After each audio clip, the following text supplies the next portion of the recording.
All right, so it is 4:30, so I'm going to go ahead and get started. So for those of you who are joining us or just joined us, welcome.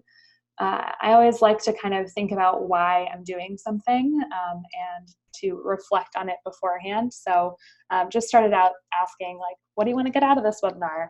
Didn't have anyone share it in the chat box, but hopefully you'll all get what you want out of it. And at the end, we'll have a lot of time for questions as well. So just to get started, my name is Chris, and I work on the Venture for America team. I was born and raised in Austin, Texas. My family is originally from Mexico City, but that's where I was born and raised. And my dad is an entrepreneur, so I feel very personally connected to what Venture for America is doing. I went to school at Colorado College, small liberal arts school in the Rocky Mountains, right at the beginning in Colorado Springs. There I studied comparative literature and education studies. So if you're a liberal arts grad, I can definitely chat about what it's like to kind of leverage that degree into different work spaces. From Colorado College, I joined a startup education nonprofit called Blue Engine. It was actually in New York City. I graduated before Venture for America existed, but I sort of had a VFA-like experience those first 2 years out of college. I ended up going to grad school at Columbia University, then was a teacher for a while, and then joined Venture for America as the first director in Detroit. That was back in 2016, and I'm now the director of learning, so I run all of our training programs, especially training camp. So if you have any questions about that, I'm happy to answer them at the end. So that's a little bit about the journey that I have had here. So I've been on the Venture for America team for 3.5 years, and I'm excited to share a little bit more about what we do and also how to get a startup job. I have helped a lot of fellows get a lot of different jobs in my time at VFA, so excited to share a little bit more about that as we go on. So what is Venture for America? We're going to talk about that today, and we're also going to talk about how to scope startup jobs. We're going to talk about how to pitch yourself to startup jobs. We're going to talk about how to nail the interview with a startup. Really any company. I think a lot of the tips we share are relevant to a lot of different jobs. And of course, like I've said, share a lot of time for questions at the end. So that's a little bit about what we will do on this call today. So just to start off, VFA, Venture for America, what is it that we do? So our mission as a nonprofit is to create economic opportunity in American cities by mobilizing the next generation of entrepreneurs, that could be all of you, and equipping them with the skills and resources they need to create jobs. So some of that equipping them with the skills is part of what my job is at Venture for America. So that's our mission. Where do we work? So when you think about entrepreneurship and tech and startups, you might think about San Francisco and Silicon Valley, maybe New York, maybe a place like Seattle. But we intentionally are trying to do our work in places that might not get that kind of attention. So we are in these cities, as you can see on the map: Detroit, Birmingham, Baltimore, Cincinnati, Kansas City, San Antonio, mostly in the Midwest, Southeast, and a little bit of the East Coast. But we're trying to, bring talent to markets that I think have kind of emerging startup ecosystems where that talent can really be helpful for them to grow. And we're also trying to kind of be intentional about where we help others potentially start companies as well. So thinking that there's more to startups than just Silicon Valley, and we've seen that in all these different cities throughout the years that we've existed. So how do we help fellows get startup jobs here at Venture for America? We do it in a variety of ways, but I'll kind of talk through the timeline a little bit. So right now is our application season. So we have a deadline coming up at the end of November.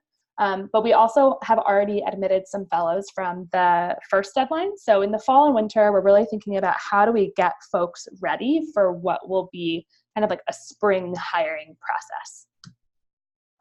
In April, we have our match process. That's that hiring process I was talking about, where both fellows and companies can pitch to each other. And kind of fellows who are looking for jobs can reach out to companies that look interesting to them and try to start conversations around jobs they're hiring for, but also companies that might be looking for fellows with specific backgrounds can reach out to the fellows proactively. So it's kind of like a two-way, speed dating of sorts for jobs and startups. So May to June and July, like again, those interview with matches will happen. And then, if things are going well, like you have an interview and it's going well, you might go see them in person. So a lot of this happens virtually because a lot of our fellows are not in the places where our startups are. And so you can go visit that company in person for an on-site. And then at the end, you would accept an offer from a startup. So that's kind of our timeline for when we help fellows get startup jobs. So this last year for our match process, we had over 350 company partners and over 580 opportunities. So, and our class size was 205 fellows. So there's a lot more job opportunities than there are fellows in match. So it's something kind of just to know in terms of how our process works, that there's a lot more fellows or there's a lot more jobs than there are fellows always in the spring. There's a wide range of companies. There are companies that are really early stage in terms of their size and in terms of their years of existence. We also have some companies that have existed for a little bit longer that are maybe doing a new innovative team or a new innovative product they're hiring for. And we're across a lot of different industries, but we are focused on those 14 markets.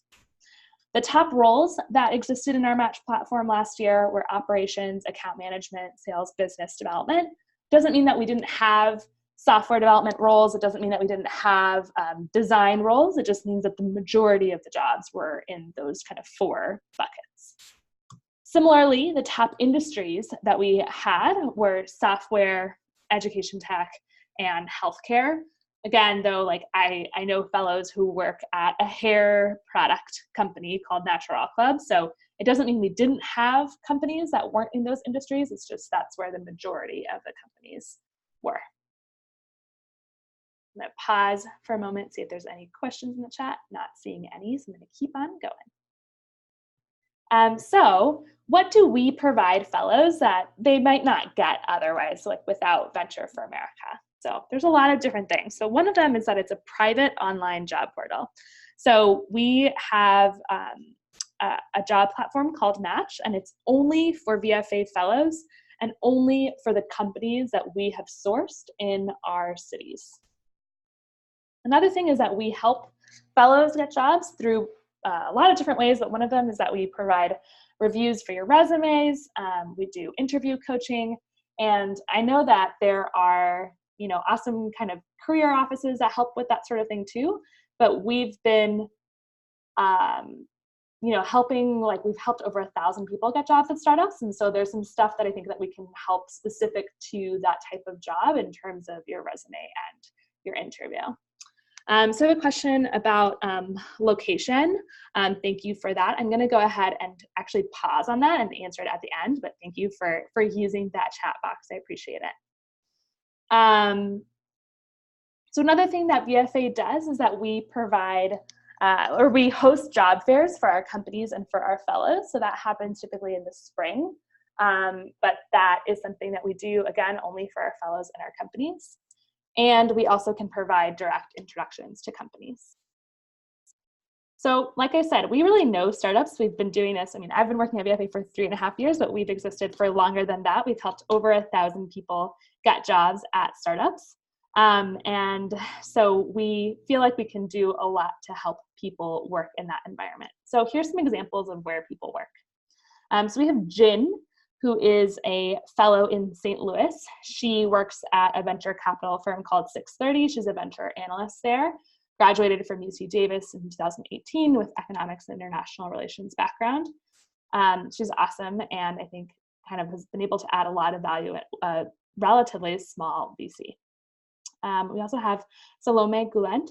She is an Emory grad, studied human health, and she is here in Philadelphia where I am now.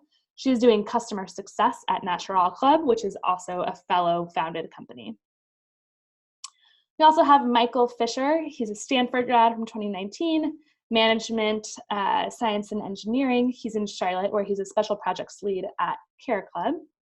And Jacqueline Aguilera, who was a math and econ major at Pitzer. She's now in Cleveland working as a product engineer at Indago. So those are some examples of where fellows work. So we have a book that we have written called Everything Startups. Huge plug for it. It's like a great way to learn a lot of different stuff about startups, the terms, what to look for in a company. So I'll kind of pause on this for a moment just to let you take a photo of that or to scan that QR code so that you can get access to the book.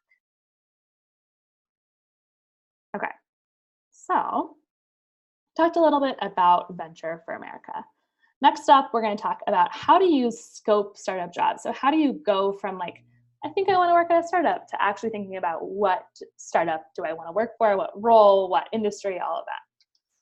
So just to start, one thing I always say is to not rule out a company until you've talked to them. I can't tell you how many fellows I've talked to who ended up working for companies that they're like, I never would have thought I would have worked here and I love my job.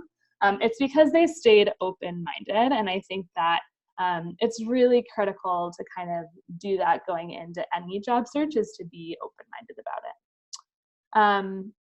I think it's also good to think about like, what do you want, and start kind of just writing a list down. I'm a huge fan of lists. So you can think about what you want in a company, or as you're looking at companies, writing down the ones that sound interesting to you. Maybe it's because the product that they're developing is interesting to you. Maybe it's because the people seem like people you'd want to work for. Maybe it's in an industry that you care deeply about, but start kind of finding which companies are interesting to you. And a lot of this can just be like through research, right? So like I said, teams, roles, companies, one of the tips I always give people is I would really prioritize the team as much as you can over role. You spend a lot of time with your coworkers, and your manager matters a great deal for your happiness, regardless of if you're in a startup. So really thinking about team as a critical element of that. But I do think that, it can be hard to be a software developer, obviously, if that's not something you've studied. If you really like things that are external facing, maybe a job in sales or business development or customer success or account management is one for you. So just thinking about what thing is right for you. You can look at LinkedIn, AngelList, Crunchbase. Those are all job platforms that have a lot of startups, especially AngelList, to look for companies that are interesting to you. And then make a list of the must and want to have. So really hard to find a perfect job, no matter kind of what the industry is. So thinking about what are the things that you absolutely have to have, and what are the things that you are like, oh, like I could have that, but it's not the end of the world if I didn't. So for example, if you absolutely don't want to be in a gigantic company, maybe you'd say like, you must have a company that's less than 50 people, let's say. Something that might be on the want to have list is like a culture that includes, I don't know, there's some companies that will do like a team lunch every Wednesday. Maybe that's something that would be cool to you, but it's not like a requirement, So what we're going to do is we're going to go ahead and give you a little bit of time to make a list of 3 must-haves and 3 want-to-haves for a startup job. So I'll give you a couple of minutes to work on that, and would love to have some people share it in the chat box. I think it's kind of nice to see what other people have on their list. It can help inspire people to add or take things off of theirs.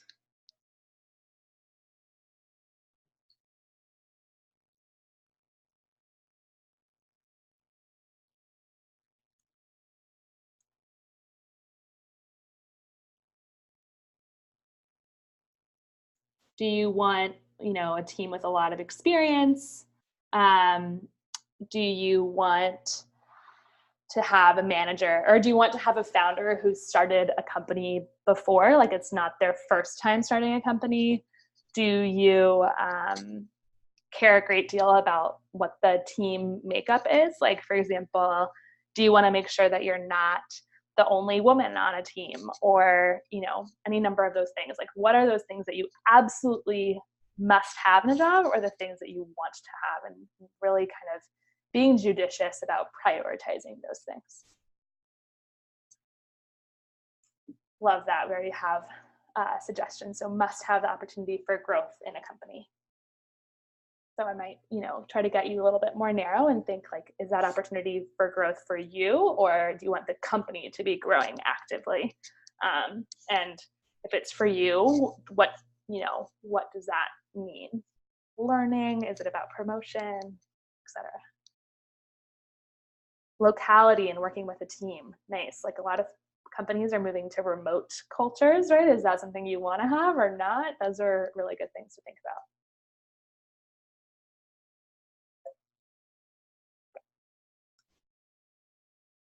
No cubicles, flexible work schedules, telecommute options, able to bring my pet to work.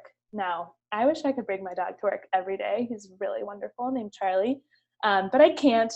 And so for me, the like bringing a pet to work thing would be a cool, like, nice want versus a must have. But a really good example of some things to look for. Mentorship, awesome. All right, so my timer just went off, so we're gonna move on, but hopefully that's helpful. Always is a good exercise to do before you start any job search, honestly, and even like in the middle of a job search, as you're learning about companies, this list might change, but it's a really good exercise, I think. So, yeah, we've definitely kind of touched on this, but think about the type of team you like to be a part of, the roles you're curious about, the kind of company that would be interesting. You know, maybe you're really interested in being in a team that's very keen on values. There's some teams that really think about their core values as being really essential to who they are, and that's something that you care a great deal about, perhaps. Or maybe that's not something that's that interesting. You're really, really wanting to be in a healthcare company that's doing something with a physical product. So those are all things that are good to think about. Awesome. So, you know, if you have your kind of list of companies that you're interested in, now what do you do, right? So we say that you can pitch yourself, and you can reach out to companies even if they don't have an exact job that is, you know, matches all of the different experiences that you've had, if you're interested in learning more. So reflect about where you are and how you've made an impact. So it's good before you reach out to a company to really think about yourself and to think about kind of like where you've been able to add value to a company and make an impact. Then you can reach out to that company and say, hey, you know, or you can try to get introduced to someone. But the reason why it's good to have done step one first is that in that introduction, you can say, hey, I'm interested in learning more about this, your company, because you know, I've been able to do XYZ things that have added value at another place, and I would love to learn more. I think they might be able to contribute to your team. So always good if you can, for those introductions, like if I know someone whose like friend works at a company, I try to make it really easy for that person to make that introduction, and I send them an email with all the relevant information that they can then forward. It's called, if you want to Google it, it's self-contained forwardable email. It's one of the best ways to get introductions to companies and businesses that you might be interested in learning more about. So self-contained forwardable email. So write a letter and set up informational conversation, not a letter, but like an email or a LinkedIn message works, and just say, hey, want to learn more, here's a little bit about myself, curious to learn more about your company. I've heard of a fellow who, you know, some companies have those little chat box, the like help chat box when you go to their website. They have actually reached out to the company through that chat box and said, hey, I'm interested in learning more about your product. They might learn a little bit more on that chat box and say, I'm actually, you know, looking for a job, not sure if you're hiring or not, but would love to connect with someone and learn more about what your needs might be. There's a lot of different ways to get creative if you're really excited about a company to kind of get that first conversation. And then after you have that conversation is typically where, like the official job application process might start. It's always good when you can kind of get a warm intro where you can have that first conversation before you're applying cold to a company. It's not always possible, but it is a good thing to do.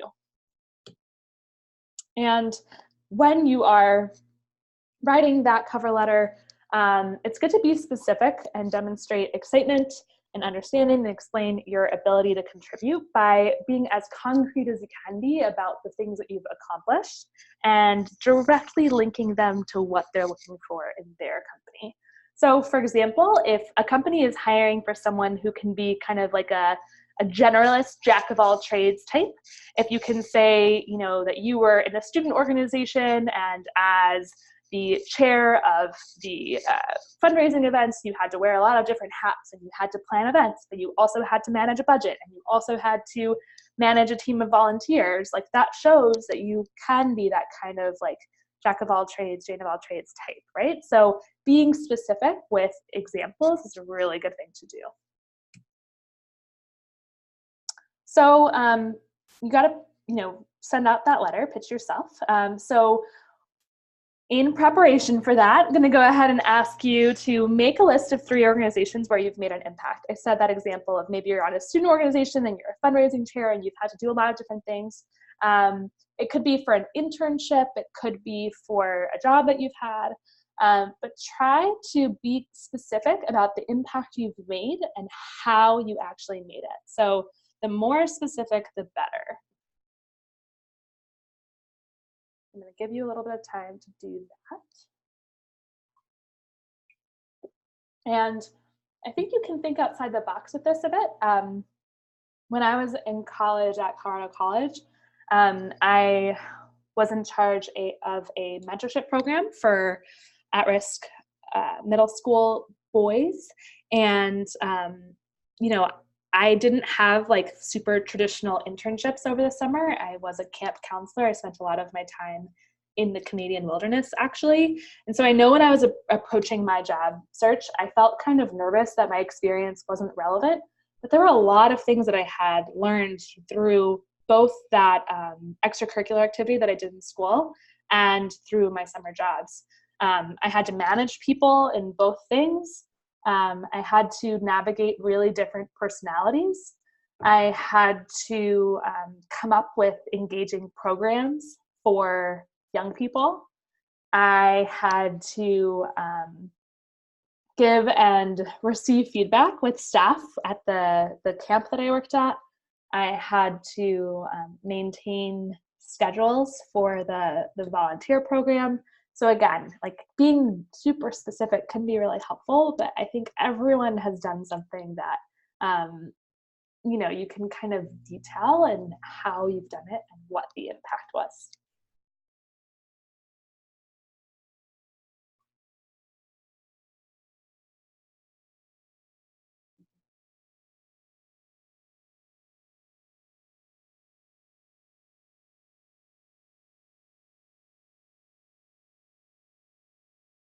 All right, so wrap up those thoughts, and we will move on.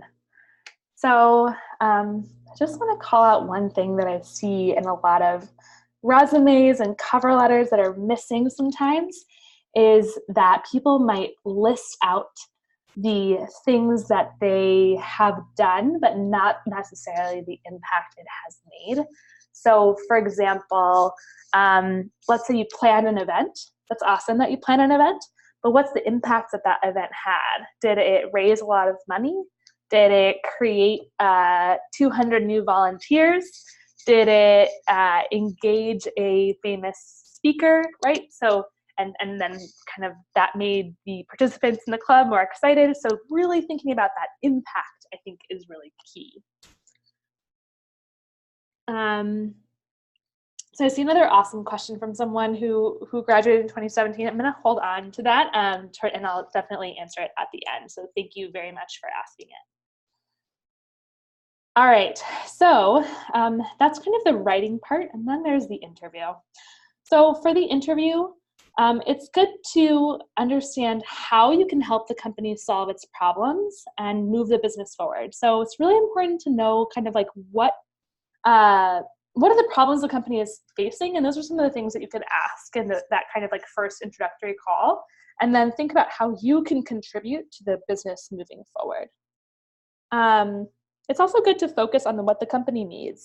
It's ultimately like, it's not about you. So maybe you're super excited about a company and you feel like you care a great deal about people and hiring and culture, but right now what they really need are people who want to do sales.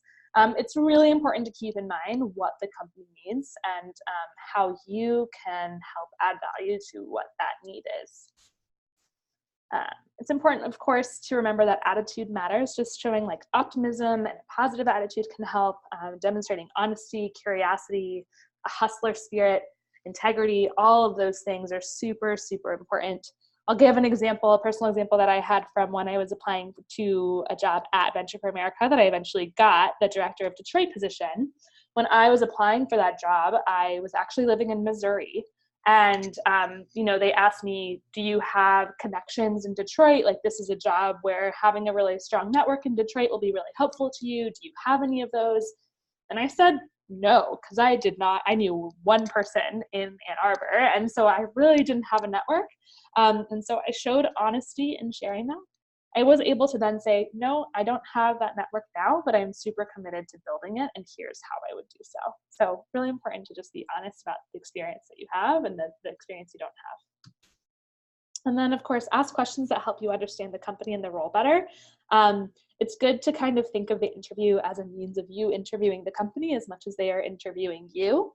But I do want to advise that you ask questions that you can't find out on your own. It is a pet peeve of mine a bit when I have people ask questions in interviews that are answered on a website. Like, they should be doing the legwork and the research beforehand. So those are some things to think about. So I had a question relevant to what I just shared about the experience that I had in Michigan, or that I didn't have a network in Michigan, and how I kind of convinced them that I would do well in that location. I kind of let them know that I was someone who loves to meet strangers and loves to kind of, I don't know, just like get to know people and hear their stories and to build connections. And that was how it was actually how I landed in the interview process in the first place, was through networking. Like, a friend of a friend knew someone at BFA. And so I kind of was able to tie in an experience and say, look, like, I leveraged my networking skills to get to this place in the interview process. I feel like I can leverage my networking skills in Detroit and make it work in that city. I also, like, I had moved around a lot and was able to share how each time that I moved, I was able to build really strong local connections in order to kind of get them excited about the job. Yes, the recording of the session will be available. So I'm going to go ahead and skip this in terms of the nailing the interview, because I know we're running up a little bit on time, but always good to come up with questions that you want to ask a company during an interview, like that you can't, again, find out on your own on their website. So that's it for now in terms of kind of the material that I had to go through. I have time for some questions, and I have some in the chat box, so I wanted to make sure to answer them. So one question is from someone, let me see, about how to find how to decide which location you'd like to work at. And then I see New York, New Jersey area. If you're really trying to stay close to family, you could kind of look to see what cities are close to that place, or if you're trying to stay in that place, obviously scope your jobs out for those cities. I would say they'll be open-minded. So I went to New York right after college, and then from New York moved to rural Missouri. It is not a place I ever thought I would live. And then from there, Detroit, also a place I never thought I would live. And in both rural Missouri and Detroit, I found incredible people and was able to do really great work. So I would say it is really important to kind of think about where cities lie in that must-have and nice-to-have list. Had another question about typical salaries for an introductory position at a startup. it ranges a ton. So it's really hard to say, depending on if you have a technical background or a non-technical background, what city you are in, how big the company is, what stage they're in terms of their own funding and their revenue. There's a really wide range. You can take a look sometimes at Glassdoor and places like that that share that. Okay, some other questions. Question about someone who's looking to switch into startup jobs, having worked in other places. I think that there's, like, startups just need people who are really smart and hungry, who are willing to kind of like roll up their sleeves and learn and do and contribute. So I would say that, like, for folks who are maybe leaving the corporate world or leaving jobs that they've had and they're trying to switch into the startup space, know that you have skills that you're bringing to the table. Articulate what those skills are, and again, I think like that attitude and the like, I'm willing to learn and willing to like roll up my sleeves is something that all startups are looking for. So one question about like, how do you get experience in roles I don't have a foot in yet, say project engineer or customer success?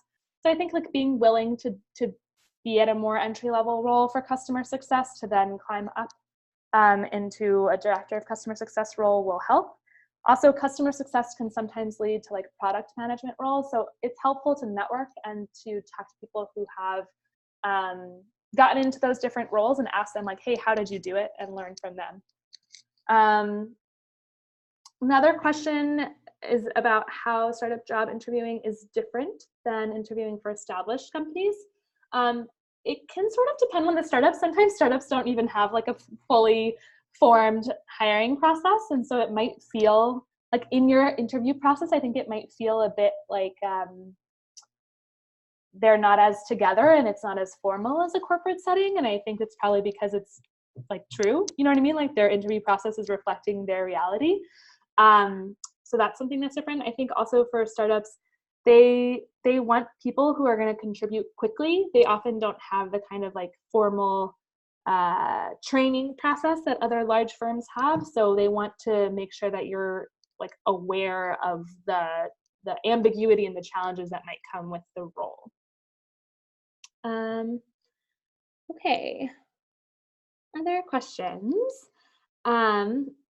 How did you personally choose the location that you did? Interested in branching out of Texas and not moving away from family. So location, I moved to New York because of the job. I didn't necessarily intend on moving to New York, and Detroit and Missouri and even Philadelphia were actually because of my partner. So sometimes life circumstances move you to other places, and sometimes you have more agency in the choices that you're making. And I would say, like, think about, again, like maybe that must have and want to have is something that you can use for cities. Like, do you care a lot about the weather? Do you care a lot about like public transportation? Do you care a lot about cost of living? Like, there are some cities that have really doable cost of living and they can make for a better quality of life. Like, maybe that's something that you care really deeply about. So I would make that must have and nice to have list, but for cities.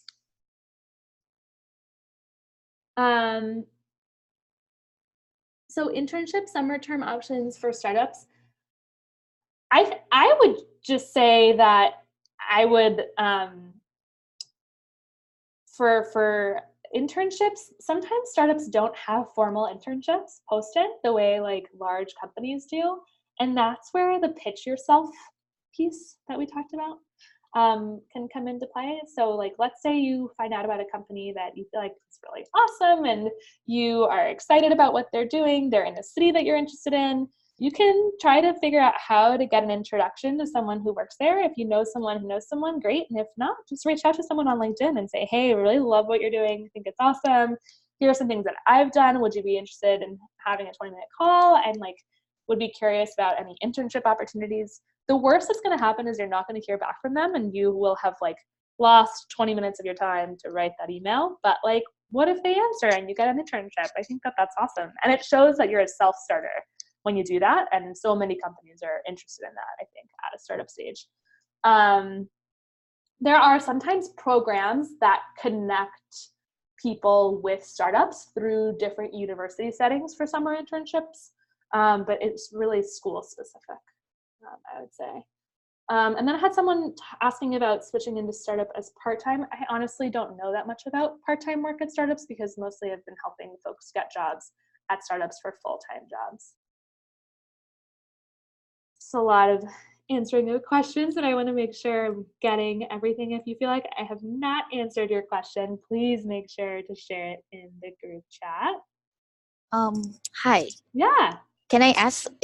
I think it will be faster if I ask it in Totally fine. Okay, verbally. So basically, I personally I don't know how to say it well, but I just personally I know I have both interpersonal customer service skills and like technical skills. But technical skills are more of just doesn't I would say didn't have like a lot of experience, but comfortable in learning more and then willing to grow with both for the technical skills. But personally, I know my strength is more on the customer interpersonal skills, communication skills, and doing all the others, um, like human relations or even all the operation stuff. But even like when in a startup, I mean, I have my strengths, but I also have something that I would like to challenge and maybe to learn more. What would be the good way to kind of promote or market yourself to companies? That's what I have. It's like not so sure what is like the niche or the area that I should focus in marketing to others companies about my skill set. So you have customer success experience and you're not sure, but you want to do something else. Is that correct? Yeah, like having those two skill set that allows me to be able to contribute something different into the company too. So somehow I know my strength, but I also know something that I can do well too. But yeah, I don't know how to like, I don't want people to feel like, oh, you know too much, but I just feel like I need to let them know that where my strength is too. Yeah. So I think it's in going back to thinking about where have you made a concrete impact with those skills. So for example, if you have experience in customer success, you can say, I have experience in customer success working at X company, right? Like I had to interact with customers in these different ways and I was able to make an impact by whatever, right? So you interact with customers, but what did that do? Did that mean that those customers were more happy? Did that mean that they were more willing to spend more money? Were they coming back to you time after time, right? So like what was that impact that you made in that job experience? Let's say you have some experience in a different skill set, like in something technical. You can say, in addition to customer success, I have experience in this thing. And again, being super specific about what you've done, I think is really key. And finally, I'm someone who's willing to learn and excited to learn. And here's an experience where I've been able to like learn something new on my own. And I would want to bring that kind of like, you know, eager to learn, curious spirit to any team. Okay. Hopefully that helps. Yeah, it does help. Thank you. I'm going to jump into another question about being inexperienced, like kind of entry level, and like are startups a sound choice? I would say yes, some of them are. Some of them are wanting people who are willing to learn and who are self-starters and who are, again, like it's more about attitude and the fact that you're going to like come in excited to do what it takes, even if that's like grunt work and you're just excited to contribute and add value. So I would say like, yeah, it doesn't matter if you've not worked for 2 to 3 years, depending on like the stage the company's in and what they're looking for. So for example, my first job out of college, this job at a startup education nonprofit, I was able to, I reached out to them, was able to get an introductory call, actually an introductory meeting with the founder. It was a really small team between its first and second year. And I was like, hey, Nick, like, curious about what you're doing. It seems like a really interesting program. I've actually been looking for something like this in college, but I didn't know it existed. And he was like, yeah, let's chat. And I was like, what is it like right now for you as a founder? What are your pain spots? What are some things that you're struggling with? Where are things hard? And in that, he was basically talking about how he needed a lot of administrative support. There was so much work being done in the schools, and we had a lot of people who were working with students directly. But what he really needed was help in the back end, right? All the stuff that like happens behind the scenes. And so then from that, I was able to kind of pitch myself to him as someone who was really good at organizing information and who was super organized, always in undergrad. And I was able to pitch myself to him, and he actually created a job for me that he didn't have posted on the website. And it was just because I was able to really understand what his problems were that I could potentially solve. So in asking a lot of those questions about like pain points and problems, I was able to then pitch myself as someone who could kind of solve those things for that company. Hopefully that makes sense. Another question in terms of if it's possible to get a product management job with a bachelor's in marketing with sales experience, but no product management experience. So product management is kind of a like buzz, exciting job role that I've experienced in helping a lot of fellows get jobs. And I would say that it can be hard to go straight into product management because typically you need to have like a good amount of experience with the product in some way, whether you've had like technical experience or maybe you've done customer success or like account management. So sometimes product management is not the job like straight out of college, but it can be a job that you can work your way into pretty quickly at a company. So there's a company in Philly called Guru where we have a lot of fellows, and a lot of the people who are in product management actually started in customer success, and they were able to kind of like sidestep and learn once they had shown their value and kind of earned trust and learned the product themselves. So hopefully that's helpful. So there's a question about email. So there's talent@ventureforamerica.org there. So please make sure to email talent if I didn't answer any questions or if you have any other questions. So for data science, again, totally depends on the job and the startup and what stage they're in and what they're looking for. But I think that's one of the things about startups that's kind of exciting is that sometimes like a lot of the people there don't necessarily have a ton of experience in the things that they're in. So another example from my personal life, I was a comparative literature and education studies minor. I had not taken any math or science classes in or I had taken some science classes, but it was like a pretty like lit heavy undergrad experience. And then when I joined Blue Engine, one of the things that they needed help with was our cash flow projections. And I had to teach myself Excel in order to do those cash flow projections. And so I watched a lot of YouTube videos to learn how to do Excel. But I like didn't have a finance background, but I was someone who was willing to learn and who was willing to like do what was needed to figure it out. And I think that like Nick, the founder, saw that in me, and that was ultimately why he hired me, even if I didn't have like all the check boxes on my resume. Any tips for pivoting to humanities skills for startup jobs? Yeah, so many. I think a lot of people in humanities are really good at like analysis.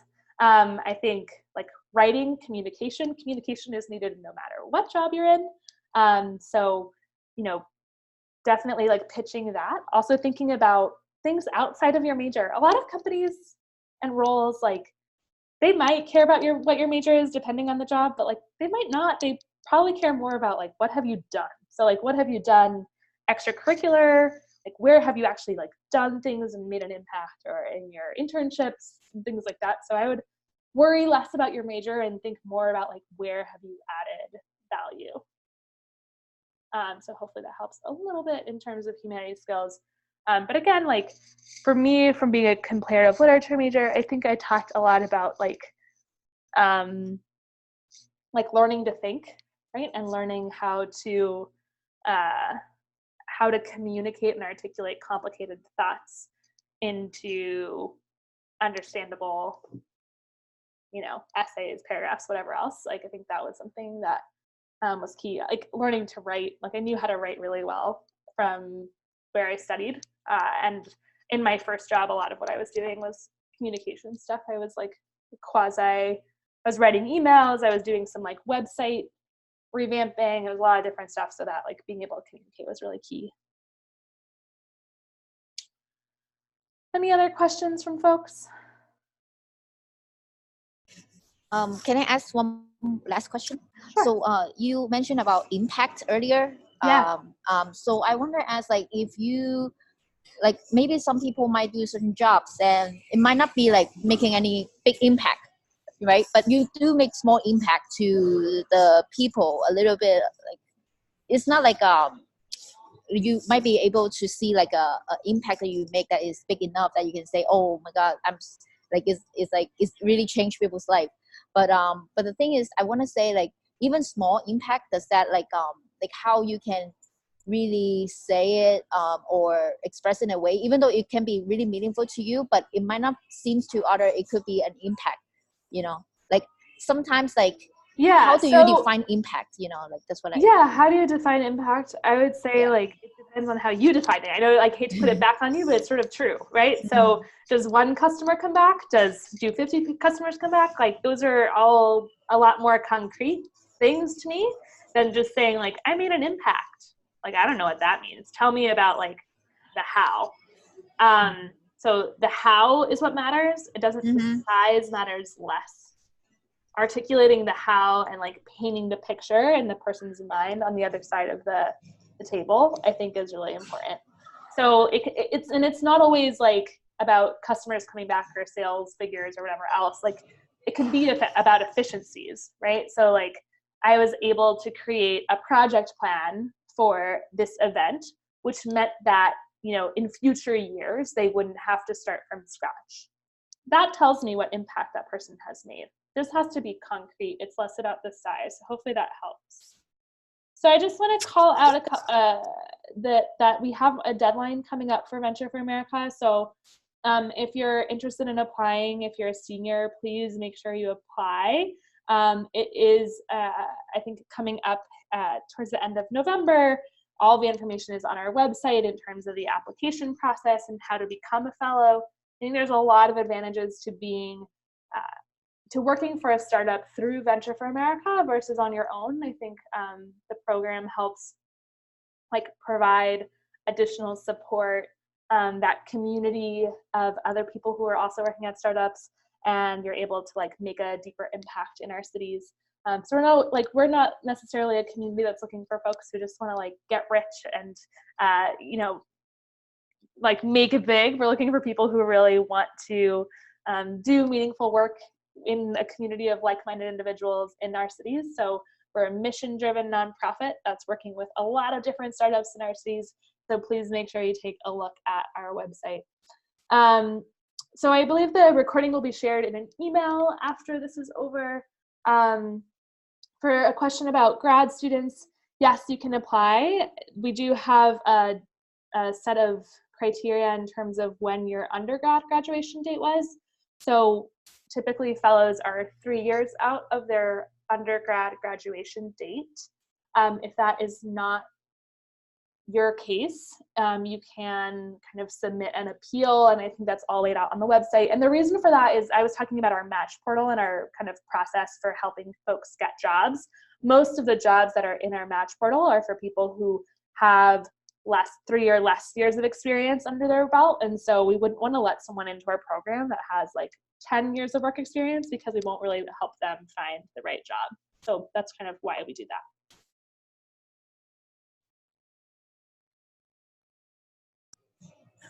Thank you so much. Yeah, someone suggested lynda.com, great way to learn. So another question about pivoting from Natalia.